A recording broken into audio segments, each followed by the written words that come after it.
পয়গম্বরকে দেখতে মাথা অবনত করে নিত, অথচ আমরা আশরাফুল মাখলুকাত মানুষ জাতি হয়ে পয়গম্বরকে চিনতে পারলাম না। আমাদের সে হতভাগা জাতি আর কেউ হতে পারে না। বনের পশু চিনতে পারলো, হরিণ, হিংস্র জানোয়ার সবে চিনতে পারলো, কিন্তু আমরা পয়গম্বরকে চিনতে পারলাম না। পয়গম্বরের ত্যাগ তিতিকার মূল্য আমরা দিতে পারলাম না। কি জন্য পয়গম্বর দুনিয়াতে আসছেন, কি মিশন নিয়ে দুনিয়াতে আসছেন, সেই মূল্য আমরা দিতে জানি না। সম্মানিত উপস্থিতি, কথাগুলো দিল দিয়ে বুঝবেন। আল্লাহর নবী রাহমাতাল লিল আলামিন সাল্লাল্লাহু আলাইহি ওয়াসাল্লাম দ্বীন ইসলামের দাওয়াতের কাজ কোনোভাবেই বন্ধ করতে পারলেন না কাফেররা। তাদের সকল চেষ্টা যখন ব্যর্থ হয়ে গেল, আল্লাহর নবীকে দাওয়াতের কাজ থেকে সরানো সম্ভব হচ্ছে না, তখন কোরআনের বর্ণনা অনুযায়ী তখন তারা একটা ষড়যন্ত্র মিটিং করলো। দারুন নদওয়া নামক স্থানের মধ্যে আল্লাহর নবী সাল্লাল্লাহু আলাইহি সাল্লামকে হত্যা করার জন্য ষড়যন্ত্র তারা করলো। কিভাবে দ্বীন ইসলামের বাতিকে নিভিয়ে দেওয়া যায়, কিভাবে মুহাম্মদুর রাসূলুল্লাহ সাল্লাল্লাহু আলাইহি সাল্লামকে দ্বীন থেকে সরানো যায়, কিভাবে আল্লাহর নবীকে দুনিয়া থেকে শেষ করা যায়, তারা সকল ধরনের ষড়যন্ত্র করলো। দারুন নদওয়া নামক একটা স্থানের মধ্যে, ঘরের মধ্যে মক্কার বড় বড় 11 জন কুখ্যাত কাফের ষড়যন্ত্র করলো আল্লাহর নবীকে দুনিয়া থেকে কিভাবে খতম করে দেওয়া যায়। সকলেই পরামর্শ করলো কি করা যায়, তুমি পরামর্শ দাও, তুমি পরামর্শ দাও। তখন একজন কাফের বলল, আমার খেয়াল হলো মুহাম্মদুর রাসূলুল্লাহ সাল্লাল্লাহু আলাইহি সাল্লামকে আমাদের এই মক্কা নগরী থেকে তাকে তাড়িয়ে দাও। তাকে এমন জায়গায় ছেড়ে আসবে, সে কোথায় থাকতেছে, কি খাচ্ছে না খাচ্ছে, আমাদের সেই খোঁজ খবর নেওয়ার কোনো প্রয়োজন নাই। তাকে এক জায়গায় পাঠিয়ে দাও মুহাম্মদকে।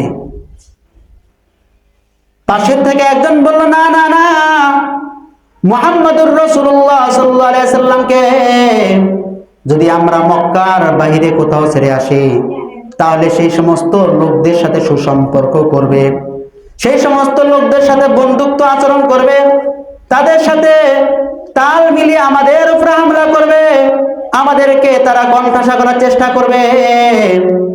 তোমরা কি দেখো না মুহাম্মদুর রাসূলুল্লাহর কথা কতই না সুন্দর, তার ভাষা কতই না মিষ্টি, তার ব্যবহার কতই না সুন্দর, যেই কোন মানুষ মুহাম্মদুর রাসূলুল্লাহ সাল্লাল্লাহু আলাইহি সাল্লামকে দেখলে পাগল হয়ে যায়। সুতরাং মুহাম্মদকে কোনো জায়গায় ছাড়া যাবে না। মুহাম্মদকে ছেড়ে দিলে অন্যান্য গোত্রের মানুষ মুহাম্মদের উপরে আকৃষ্ট হয়ে আমাদের উপরে হামলা করবে, আমাদেরকে খতম করে দিবে। মুহাম্মদকে দেশের বাইরে কোথাও পাঠানোর দরকার নাই। যাক, একটা সিদ্ধান্ত বাতিল হয়ে গেল। পাশে থেকে আরেকজন কাফের পরামর্শ করলো, না, মুহাম্মদকে কোথাও বিতাড়িত করা লাগবে না, মুহাম্মদকে একটা ঘরের মধ্যে আবদ্ধ করে তালা দিয়ে আটকে রাখো। মুহাম্মদকে একটা ঘরের মধ্যে আবদ্ধ করে রাখো, বাইরে থেকে দরওয়াজা জানালা সব কিছু লাগিয়ে দাও, লাগিয়ে দিয়ে মুহাম্মদের মৃত্যুর প্রহর গণো। মুহাম্মদ না খেতে কখন ইন্তেকাল করে সেই অপেক্ষায় তোমরা প্রহর গুনতে থাকো। পাশের থেকে একজন বলল, না না না, মুহাম্মদকে কোনো ঘরের মধ্যে আবদ্ধ করলো কিছু হবে না।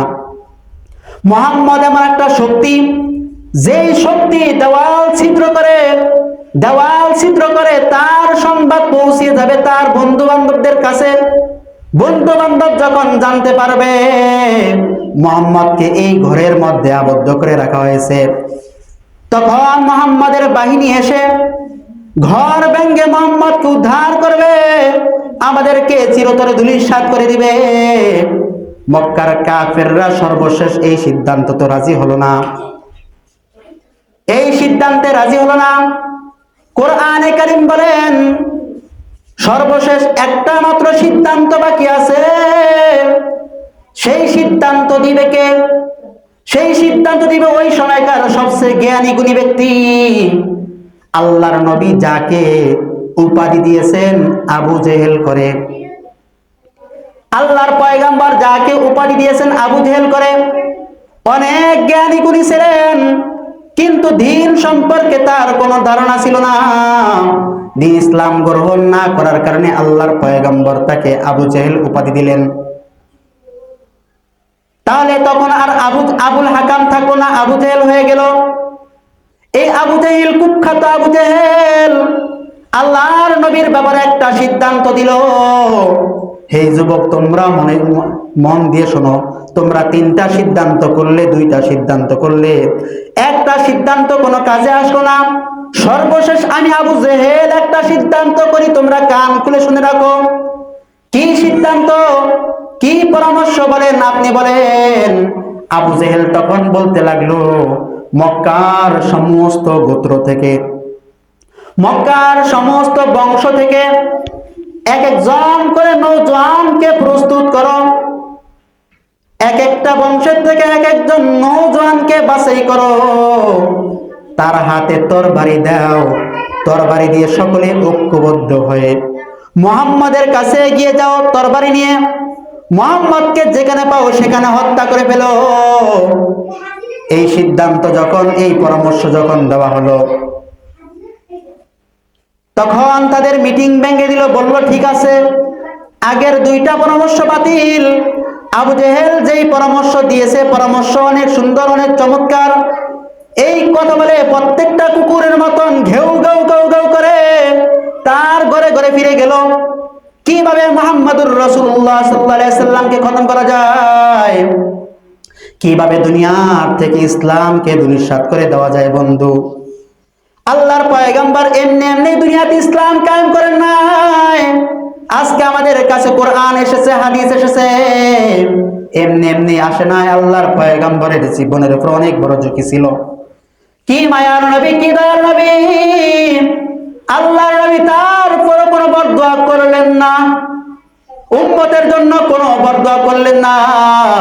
আল্লাহর পয়গম্বর এতটুকু বললেন, এই সমস্ত লোক আমাকে চিনতে পারে নাই। অথচ বনের পশু চিনতে পারছে পয়গম্বরকে, কিন্তু মানুষ জাতি পয়গম্বরকে চিনতে পারলো না। যাই হোক, তাদের পরামর্শ অনুযায়ী সিদ্ধান্ত করলো মুহাম্মদকে খতম করে দিবে, মুহাম্মদকে খতম করে দিবে। ওইদিকে আল্লাহ তাআলা জিবরিলকে বললেন, জিবরিল যাও, আমার বন্ধুর কাছে যাও, আমার বন্ধুর কাছে সংবাদ পৌঁছে দাও, মক্কার সমস্ত কাফেররা ঐক্যবদ্ধ হয়েছে, তোমাকে খতম করে দিবে। হে মুহাম্মদ, তোমাকে নির্দেশ দিচ্ছি, তুমি মক্কা ছেড়ে তুমি হিজরত করো, মক্কা ছেড়ে তুমি হিজরত করো। আল্লাহর পয়গম্বরকে হিজরত করার নির্দেশ দিলেন। ওই সময় ছিল বেলা 2টা, তার মানে দুপুরোক্ত ছিলেন। সূর্য যখন ঢলে গিয়েছেন, ওই সময় আল্লাহর পয়গম্বরের নিয়ম ছিল কোথাও যাইতেন না। আল্লাহর পয়গম্বর নিজের ঘরের মধ্যে অবস্থান করতেন। আল্লাহর পয়গম্বর মুখের মধ্যে কাপড় দিয়ে মুখ ঢেকে খুব দ্রুত গতিতে আবু বকরের কাছে গেলেন। বিশিষ্ট সাহাবী হযরতে আবু বকর সিদ্দিক রাদিয়াল্লাহু তাআলা আনহুর কাছে গেলেন। একজন ব্যক্তি সংবাদ দিল, আবু বকরকে সংবাদ দিল, তোমাদের ঘরে মুহাম্মদুর রাসূলুল্লাহ এসেছেন। বলল, মুখ ঢাকা অবস্থায় মুহাম্মদ এসেছেন। আবু বকর বলল, আমার বাবা মা আল্লাহর নবীর উপরে কুরবান হোক, আল্লাহর পয়গম্বর এই সময় আমাদের ঘরে আসার কথা না। কি জন্য এসেছেন আল্লাহ ভালো জানেন, হয়তো কোনো মহৎ একটা উদ্দেশ্য নিয়ে এসেছেন, বড় কোনো সমস্যা নিয়ে আমার কাছে এসেছেন। আবু বকর সিদ্দিক রাদিয়াল্লাহু তাআলা আনহু পয়গম্বরকে দেখলেন। আল্লাহর নবী আবু বকরকে বললেন, আবু বকর, তোমার ঘরে আসার অনুমতি আছে কিনা? আল্লাহর নবী অনুমতি ছিলেন আবু বকরের কাছে। বললেন, আল্লাহর রাসূল, আপনি আমার ঘরে আসেন। অনুমতি চেয়ে যখন ঘরে প্রবেশ করলেন, আবু বকরকে বললেন, তোমাদের ঘরের যত লোক আছে সকল লোকদেরকে ঘর থেকে বের করে দাও, কেউ যেন এই মুহূর্তে ঘরের মধ্যে থাকতে না পারে, সকলকে বের করে দাও। আবু বকর বলল, আল্লাহর রাসূল, আপনার স্ত্রী আয়েশা ছাড়া এই মুহূর্তে ঘরের মধ্যে কেউ নাই, সকলকে আমি ঘর থেকে বের করে দিয়েছি গো আল্লাহর রাসূল। কি উদ্দেশ্য আপনি আমার ঘরে এসেছেন? পয়গম্বর আবু বকরকে বললেন, রে আবু বকর, আসমান থেকে আল্লাহ তাআলার পক্ষ থেকে নির্দেশ হয়েছে হিজরত করার জন্য। আবু বকর প্রশ্ন করলো পয়গম্বরকে, ও আল্লাহর রাসূল, আপনার সাথে এই মহামূল্যবান হিজরতে আমাকে অংশগ্রহণ করার সুযোগ দিবেন কিনা?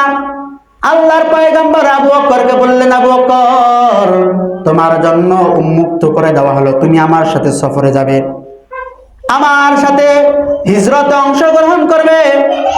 আবু বকর সিদ্দিক রাদিয়াল্লাহু তাআলা শুকরিয়া আদায় করলেন আল্লাহর নবীর সাথে হিজরত করার জন্য অনুমতি প্রদানের কারণে। অনুমতি দেওয়ার কারণে আবু বকর শুকরিয়া আদায় করলেন। বাচ্চারা ডিস্টার্ব করে। তো যাই হই, বলতেছিলাম আল্লাহর পয়গম্বর যখন আবু বকরকে অনুমতি দিলেন তখন অত্যন্ত খুশি হলেন।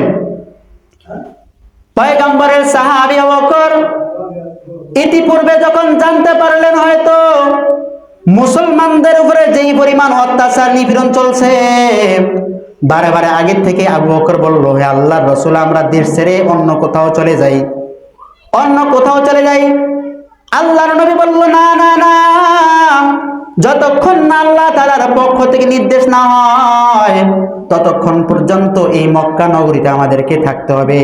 যখন আল্লাহ তাআলা হিজরতের নির্দেশ দিলেন, ওই সময় পয়গম্বর আবু বকরকে বললেন, ঠিক আছে, এখন হিজরতের জন্য যাওয়া যাক। আগে থেকে আবু বকর 2টা ঘোড়া বাছাই করে রাখলেন হিজরতের জন্য। আবু বকরের সাথে কথা বলার সঙ্গে সঙ্গে আল্লাহর রাসূলের বাড়িতে ফিরে চলে আসলেন। এমত অবস্থায় যখন রাত্র হয়ে গেল, নবীজি সাল্লাল্লাহু আলাইহি সাল্লাম এশারের নামাজ আদায় করার সঙ্গে সঙ্গে ঘুমিয়ে যেতেন। এটা পয়গম্বরের নিয়ম ছিল, নিয়মতান্ত্রিক। এশারের নামাজের সঙ্গে পরে পরে ঘুমিয়ে যেতেন। নিয়ম অনুযায়ী ঘুমিয়ে গেলেন এবং রাত্র অর্ধভাগে উঠতেন, রাত্রে মধ্যভাগে উঠতেন। উঠে আল্লাহর নবী সাল্লাল্লাহু আলাইহি সাল্লাম তাহাজ্জুদের নামাজ পড়তেন 2-4 রাকাত। এটা সবসময় আল্লাহর নবীদের নিয়ম ছিল, পড়তে থাকতেন, মাজান করতেন, মাজান ছাড়তেন। সমস্ত কাহিনী হযরত আলীকে শুনাইলেন, আলী, আমি আল্লাহর পক্ষ থেকে নির্দেশ হয়েছে হিজরত করার জন্য, আমি হিজরত করব। তো হযরত আলীকে বললেন, তুমি আমার সিটের মধ্যে থাকবে, তোমাকে কেউ কোনো ক্ষতি করতে পারবে না। হযরত আলী আল্লাহর পয়গম্বরের নির্দেশ অনুযায়ী আল্লাহর পয়গম্বরের খাঁচকিতে ঘুমিয়ে পড়লেন। হাজরমি নামক একটা চাদর ছিলেন, চাদরে হাজরমি নামক চাদর গাও দিয়ে আল্লাহর পয়গম্বর হযরত আলী ঘুমিয়ে পড়লেন। রাত্রে যখন গভীর হয়ে গেল তখন মক্কার বড় বড় কুখ্যাত কাফেররা চতুর্দিকে নাচ গানের আসর জমালো। তাদের উদ্দেশ্য ছিল রাতটা কিভাবে পার করা যায়। রাত্রের 3 ভাগের যখন 2 ভাগ চলে যাবে, যখন গোটা দুনিয়া স্তব্ধ হয়ে যাবে, যখন গোটা দুনিয়ার মানুষ ঘুমিয়ে যাবে, ওই সময় আল্লাহর পয়গম্বরের বাড়িতে কাফেররা হামলা করবে। এটাই ছিল কাফেরদের বড় পরিকল্পনা। আল্লাহর নবী তো জানতো আজকে রাত্রে এই কাফেররা আমার বাড়িতে হামলা করবে। এই জন্য হযরত আলীকে বললেন, তুমি এখানে শুয়ে পড়ো, তোমাকে কোনো কাফের কিছুই করতে পারবে না।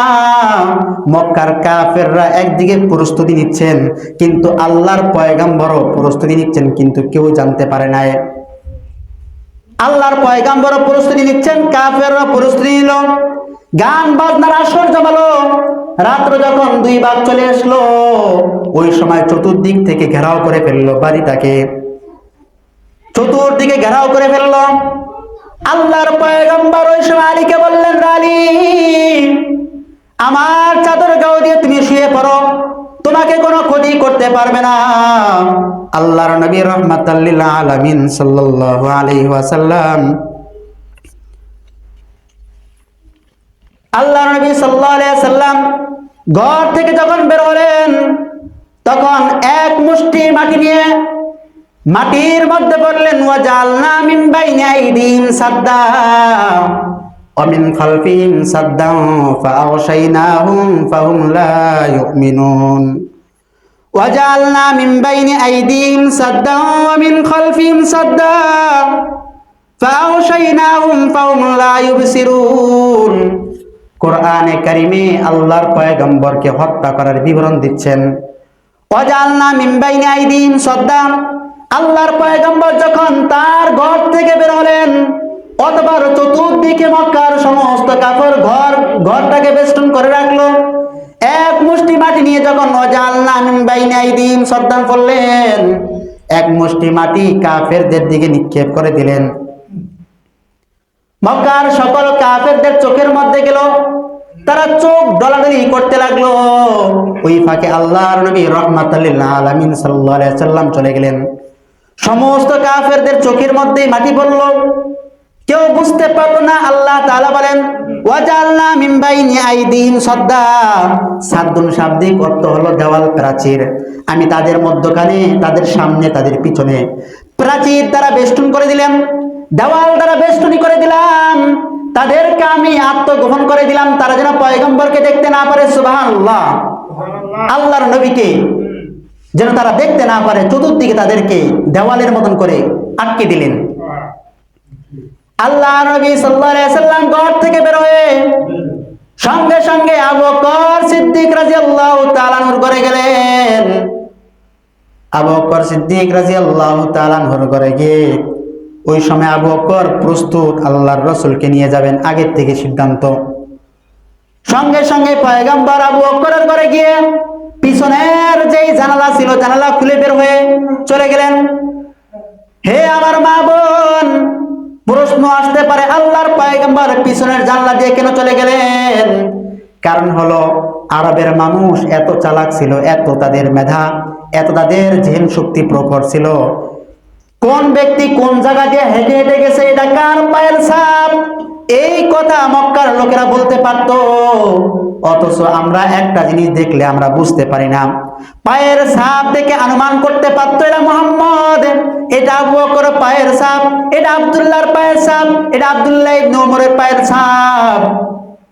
এটা মক্কার সকল মানুষই জানতে পারতো। আল্লাহর রাসূল সাল্লাল্লাহু আলাইহি ওয়াসাল্লাম আবু বকর সিদ্দিক রাদিয়াল্লাহু তাআলা আনহুকে নিয়ে মক্কা থেকে প্রায় দক্ষিণ দিকে 7 মাইল দূরবর্তী একটা স্থান, যেই জায়গাটাকে বলা হয় গারে সৌর, জায়গাটার নাম হলো গারে সৌর। সেই গারে সৌরের মধ্যে চলে গেলেন নবীজি। 7 মাইল দূরে মক্কার সকল কাফেরদের ধারণা মুহাম্মদ যদি দেশ ত্যাগ করে তাহলে অবশ্যই মদিনাতে চলে যাবে। এটা মক্কার কাফেররা আগের থেকে জানতো মুহাম্মদ মদিনা যাবে। এই কারণে আল্লাহর নবী সাল্লাল্লাহু আলাইহি সাল্লাম উত্তর দিকে না গিয়ে দক্ষিণ দিকে গেলেন। ওই দিক থেকে আবার মক্কার কাফেররা আল্লাহর পয়গম্বরের অপেক্ষায়, কখন নবীজি ঘর থেকে বের হবেন, কখন বের হবেন। কিন্তু অথচ আল্লাহর নবী তো আগের থেকে ঘর থেকে বের হয়ে গেলেন, মক্কার কোন কাফের জানতে পারলো না। মানুষ আকৃতি একটা লোক এসে মক্কার কাফেরদের কাছে দাঁড়িয়ে দাঁড়িয়ে বলেন, কিরে কি করতেছো তোমরা এখানে? সকল কাফেররা ঘরে চতুর্দিকে ঘেরাও করে বসে আছে। একটা লোক এসে বলতেছে, কি করতেছেন আপনারা এখানে, কি জন্য অপেক্ষা করতেছেন? তখন আবু জাহিল্লা দাঁড়িয়ে বলল, মুহাম্মদকে খতম করার জন্য আমরা এখানে দাঁড়িয়ে আছি। কাজ হবে না, কাজ হবে না, তোমরা যতই ষড়যন্ত্র করো না কেন, তোমরা যতই ষড়যন্ত্র করো না কেন, আল্লাহ তাআলা তোমাদের থেকে আরো বেশি প্রকৌশলী। সুতরাং তোমরা তোমাদের যা সিদ্ধান্ত করেছিলে, তোমরা তোমাদের সিদ্ধান্ত ব্যর্থ হয়েছো। আল্লাহর পয়গম্বর আল্লাহর কসম কিছুক্ষণ আগে চলে গিয়েছেন। আবু জাহিল্লার মাথা খারাপ হয়ে গেল, মাথা ডলাডলি করতেছে, কি করবে তেজ, ক্রোধে পুরা শরীর কাঁপতেছে। শেষ পর্যন্ত আগত ব্যক্তির কোনো কথায় তারা কর্ণপাত করলো না। জানালার চিপা দিয়ে ঘরের আশেপাশে এক একজনে জানালা ভিতর দিয়ে ছিদ্র দিয়ে তাকাচ্ছে আসলে কি মোহাম্মদ চলে গেছে কিনা। সকলেই চতুর্দিক থেকে দেখা দেখি করতে লাগলো। বলল না না না, মোহাম্মদ ঘর থেকে যাইতে পারে না, ওই তো দেখা যায় মোহাম্মদ শুয়ে আছে। সকাল হয়ে গেল, মক্কার কাফেররা বসে আছে। কি কারণ? মোহাম্মদ তো এখনো বের হচ্ছে না, বের হবেও না মোহাম্মদ। চেয়ে দেখতেছেন হযরত আলী রাদিয়াল্লাহু তাআলা শুয়ে আছেন। হযরত আলীকে বললেন, আলী তুমি এখানে শুয়ে আছো কেন? মোহাম্মদ কোথায়? হযরত আলী বলল, না আমি জানি না কোথায় গেল। মুহাম্মদুর রাসূলুল্লাহ কোথায় গিয়েছেন আমাকে কোনো কিছুই বলেন নাই। এখন প্রশ্ন আসবে, হযরত আলীকে এত ঝুঁকিপূর্ণ জায়গায় কেন শোয়া গেলেন? অথচ আল্লাহর নবী সাল্লাল্লাহু আলাইহি সাল্লামের চাচতো ভাই। আপনারা সকলেই জানেন হযরত আলী ছিল আব্দুল মুত্তালিবের একমাত্র ছেলে, দুইটি ছেলে, জাফর ইবনে আবু তালেব আর একটা হলো হযরত আলী, দুইটা ছেলে।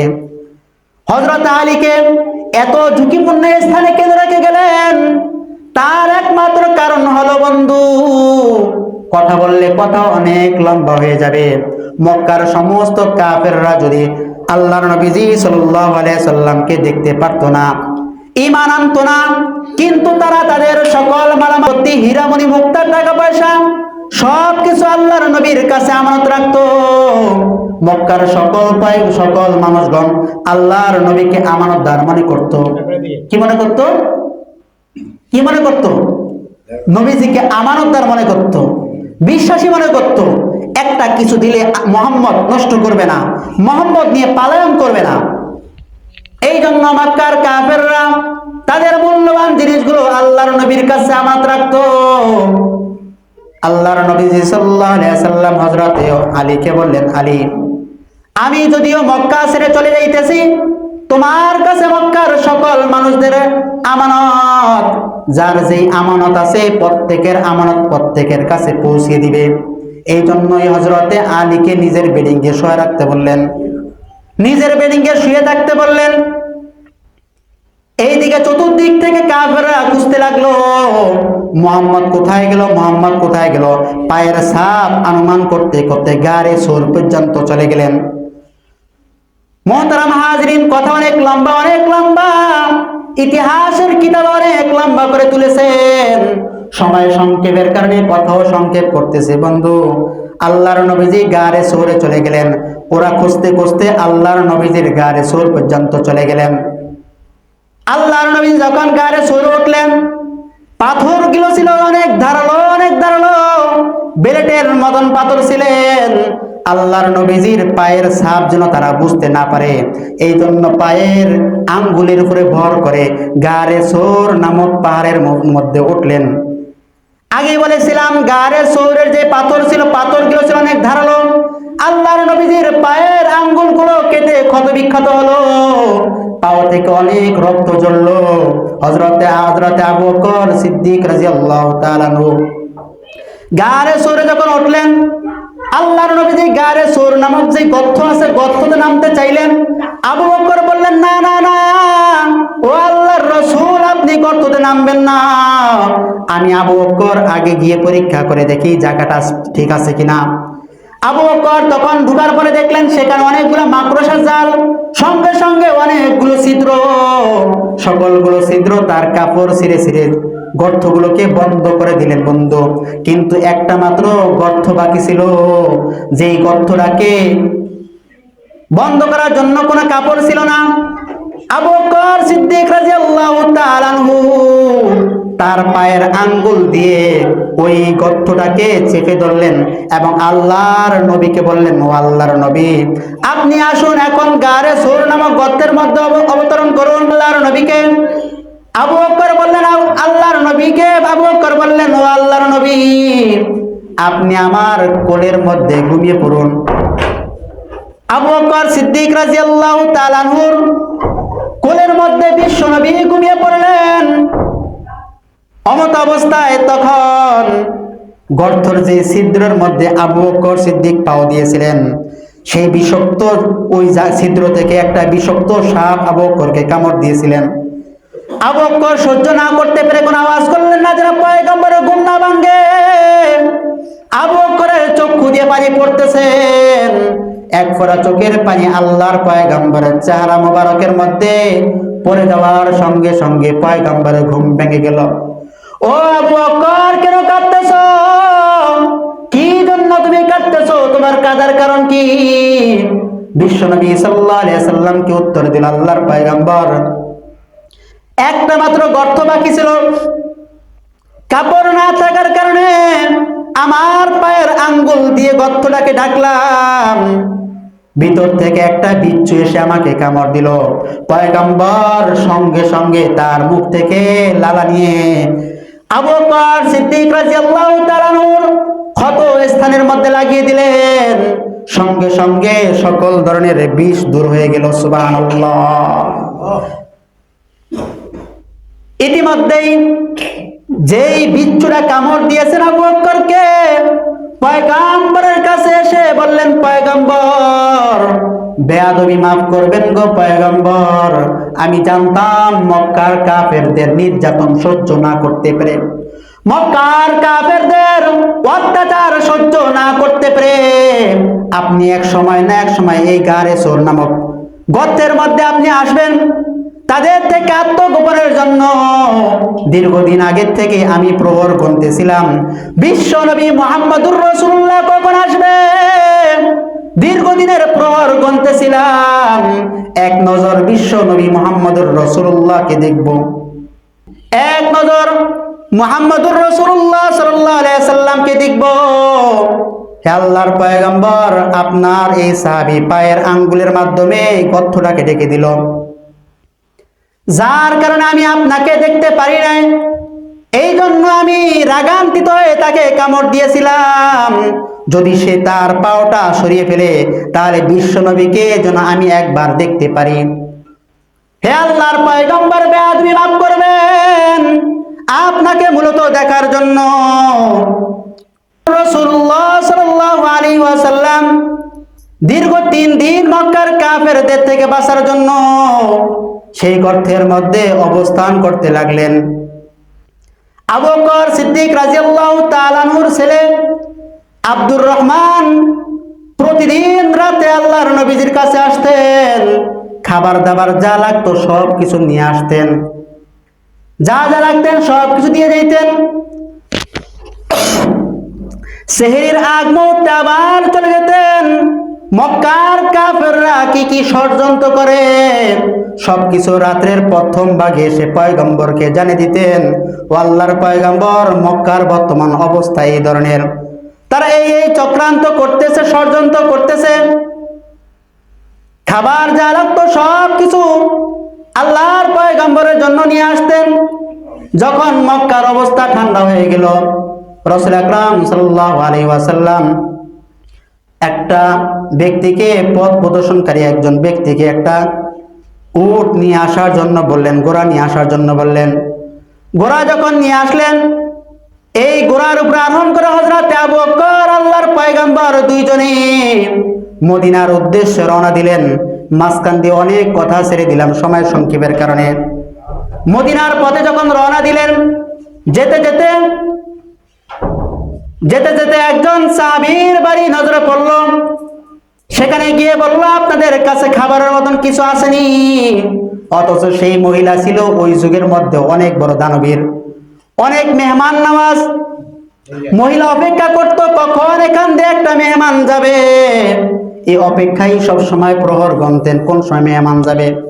অথচ ওই সময় তাহার কাছে কোনো ধরনের ছাগল ছিল না, কোনো ধরনের গরু ছিল না, কোনো কিছুই ছিল না যে গরু ছাগল দহন করে দুধ পান করাবে মুসাফির ব্যক্তিকে।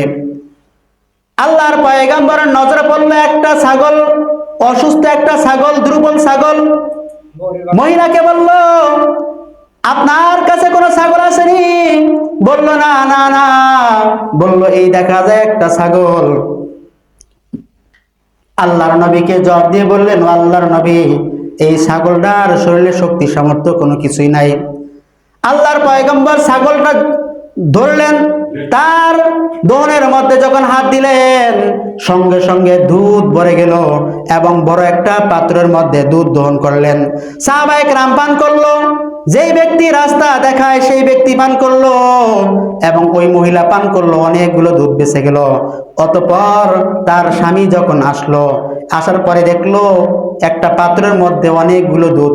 বলে কারণ কি, এত দুধ কোথা থেকে পেলে? সমস্ত ছাগলটা আমি চড়াইতে নিয়ে গেলাম, তুমি দুধ পেলে কোথায়? তখন বললো, জানো না, কিছুক্ষণ আগে একজন মেহমান এসেছিলেন, যেই মেহমান আমার এই ছাগলের মধ্যে হাত লাগানোর সঙ্গে সঙ্গে তার স্তনগুলো দুধে পরিপূর্ণ হয়ে গেল। সুবহানাল্লাহ। তখন স্বামী এসে বলল, এই লোকটাকে তো আমি খোঁজ করতেছি, এই লোকটার হাত ধরে আমি ইসলাম ধর্ম গ্রহণ করব। তিনি দীর্ঘদিন খোঁজ করতেছেন আল্লাহর পয়গম্বরকে। আল্লাহর পয়গম্বর হাঁটতেছেন রাত্র থেকে শুরু করে দুপুর পর্যন্ত হাঁটতে ঘোড়ার উপর আরোহণ করতে এক সময় এত গরম পড়লো, মানুষজন চলাফেরার কোনো অবস্থা নাই। আমাদের দেশের মধ্যে গরম যেমন পড়ে, আরব কান্ট্রির মধ্যে গরম অনেক বেশি, যার কারণে কোনো মানুষ স্বাভাবিক চলাফেরা করতে পারে না। এই জন্যই নবী সাল্লাল্লাহু আলাইহি ওয়াসাল্লাম প্রায় দুপুর পর্যন্ত ঘোড়ার পিঠে আরোহণ করলেন, ক্লান্ত হয়ে গেলেন। অনেক দূরে দেখতে পেলেন একটা পাথর, একটা পাহাড়ের কাছে আল্লাহর নবীকে আশ্রয় নিলেন। আল্লাহর নবীকে বললেন, আল্লাহর নবী আপনি এখানে বিশ্রাম করুন। আবু বকর এবং চতুর্দিকে দেখতে লাগলেন কোন দুশমন আছে কিনা।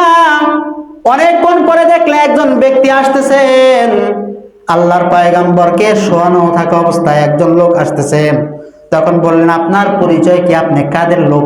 এখানে কেন আসছেন? তখন ওই আগন্ত ব্যক্তি বলল, আমি এখানে মক্কার লোক বা মদিনার লোক। এই কথা বললেন।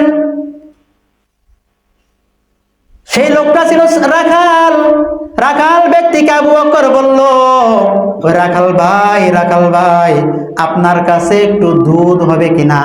আমরা মুসাফির মানুষ, আমরা একটু দুধ পান করব। রাখাল ব্যক্তি বলল, কোনো সমস্যা নাই, আপনার যা দুধ লাগে আপনি তৃপ্তি মতো পান করেন। একটা ছাগল তাহার কাছে এগিয়ে দিলেন, ছাগলের দুধ দহন করলেন, পয়গম্বর পান করলেন এবং সকলেই পান করলো। এভাবেই পার হতে যখন আল্লাহর নবী মদিনায় চলে গেলেন, তখন হযরতে আবু আইয়ুব আনসারী রাদিয়াল্লাহু তাআলা আনহুর বাড়িতে আশ্রয় নিলেন। তখন দেখতেছে মক্কার সকল মানুষ আল্লাহর নবীর আগমনের সুসংবাদ শুনে সকল মানুষ রাস্তায় নেমে গেল। কোন পথ দিয়ে নাকি মুহাম্মাদুর রাসূলুল্লাহ আসে। আল্লাহু আকবার। কোন পথ দিয়ে মুহাম্মাদুর রাসূলুল্লাহ আসে? প্রত্যেকেই চেয়েছেন আল্লাহর নবীকে যেন আল্লাহর নবী আমার ঘরের মধ্যে একটা কদম রাখে। এটা প্রত্যেকটা মানুষই চেয়েছিলেন। আল্লাহর নবীজির উট ধরে ঘোড়া ধরে টানাটানি করতেছে, আল্লাহর নবী আমার বাড়িতে আসেন। হে কয় আল্লাহর নবী আমার বাড়িতে আসেন। প্রত্যেকেই টানাটানি করতেছেন। আল্লাহর নবী একটা মাত্র জবাব দিলেন, না না না, আমার ঘোড়া আমার উট যেই জায়গায় অবস্থান করবে সেই জায়গার মধ্যে আমি অবস্থান করব। আমার উট না নামলে আমি সেখান থেকে অবস্থান করব না। আবু আইয়ুব আনসারী রাদিয়াল্লাহু তাআলা আনহুর বাড়িতে অবস্থান করলেন। ঘোড়া সেখানে থেমে গেল। আল্লাহর নবী সেখানে থামলেন। দীর্ঘ প্রায় 1 সপ্তাহ 10-15 দিন সেখানে অবস্থান করলেন। আজকে বর্তমানে সেখানে একটা মসজিদে কুবা তৈরি হয়েছে। আল্লাহর পয়গম্বর সেখানে অবস্থান করার কারণে একটা মসজিদ তৈরি হয়েছে। ও আমার মা বোন, দ্বীন ইসলামের জন্য মুহাম্মাদুর রাসূলুল্লাহ দেশ ত্যাগ করলেন। এখন প্রশ্ন আসবে, আল্লাহর নবী কি জন্য দেশ ত্যাগ করলেন? তিনি তো পয়গম্বর, তিনার দেশ ত্যাগ করার কি প্রয়োজন ছিল? বলে কারণ হলো আল্লাহর নবী যেখানে ছিলেন সেখানে সব ছিল হিংস্র জানোয়ার। সেই জায়গার মধ্যে ছিল সবগুলো হিংস্র জানোয়ার। আল্লাহর পয়গম্বরের কথা কেউ শুনলো না। যেই সমস্ত সাহাবায়ে কেরাম আল্লাহর পয়গম্বরের দাওয়াতের সাড়া দিয়েছেন, আল্লাহ তাআলার ইচ্ছা ছিল যেই সমস্ত মানুষ মুসলমান হয়েছে সকল মানুষ যদি এক জায়গায় গিয়ে একটা স্টেটের মধ্যে দ্বীন ইসলামের দাওয়াতি কাজ চালু করতে পারে, মিশন চালু করতে পারে, সেই জায়গা থেকে গোটা পৃথিবীর মধ্যে দ্বীন ইসলামের দাওয়াতের বাণী পৌঁছে দিবে। এই জন্য আল্লাহ তাআলার মিশন অনুযায়ী পয়গম্বরকে মক্কা ছেড়ে মদিনায় পাঠাইলেন। এই গোটা মদিনার সকল জায়গায় মুসলমানদের কর্তৃত্ব চলতো, রাজত্ব চলতো। ইসলাম তো এভাবে কায়েম করা যায় না। কায়েম করার জন্য সরকার আমার পক্ষে থাকতে হবে, প্রশাসন আমার পক্ষে থাকতে হবে, রাষ্ট্রীয় যন্ত্র আমার পক্ষে থাকতে হবে। ওই সময় গিয়ে ইসলামী হুকুমত কায়েম করা সম্ভব। অথচ আল্লাহর পয়গম্বর ছিলেন মক্কা নগরীতে, যেই মক্কা নগরীতে আল্লাহর পয়গম্বরের কোনো সাপোর্টার ছিল খুব কম। আশেপাশে সবগুলো ছিল হিংস্র জানোয়ার, যারা ছিল দায়িত্বশীল। এই জন্য আল্লাহর পয়গম্বরকে মক্কা ছেড়ে মদিনায় চলে যাওয়ার নির্দেশ দিলেন। সেই জায়গার মধ্যে ইসলামী বিধিবিধান কায়েম করে সেই জায়গা থেকে ইসলামের হেলাল নিশান গোটা পৃথিবীতে উড্ডীন করা যায়। এই জন্য সাহাবায়ে কেরাম মদিনায় থেকে সমস্ত কার্যক্রম পরিচালনা করেছেন, নিজের গায়ের রক্ত ঝরিয়েছিলেন একমাত্র ইসলামের জন্য। একমাত্র ইসলামের জন্য রক্ত ঝরিয়েছিলেন। ও আমার মা, ও আমার বন্ধু, ইন্নাদ দীনা বাদা গরিবান ফাসায়াউদু কামা বাদা। দ্বীন ইসলাম দুনিয়াতে অপরিচিত অবস্থায় আসছে এবং দুনিয়া থেকে অপরিচিত অবস্থায় চলে যাবে মা। তার ব্যাখ্যা হলো ইন্নাদ দীনা বাদা গরিবান, দুনিয়াতে ইসলাম অপরিচিত অবস্থায় আসছেন। তার ব্যাখ্যা হলো পয়গম্বর যখন দুনিয়াতে আসলেন তখন খুব মুষ্টিম অল্প মানুষ ইসলাম ধর্ম গ্রহণ করলেন, কিন্তু মানুষ চিনতে পারলেন না ইসলাম ধর্ম জিনিসটা কি। অতঃপর এখন আমাদের সমাজের যে অবস্থা, আমাদের দেশের যে অবস্থা, আমাদের রাষ্ট্রের যে অবস্থা, আমাদের ফ্যামিলির যে অবস্থা, দেখলেই বোঝা যায় ইসলাম আবার অপরিচিত অবস্থায় দুনিয়া থেকে চলে যাবে।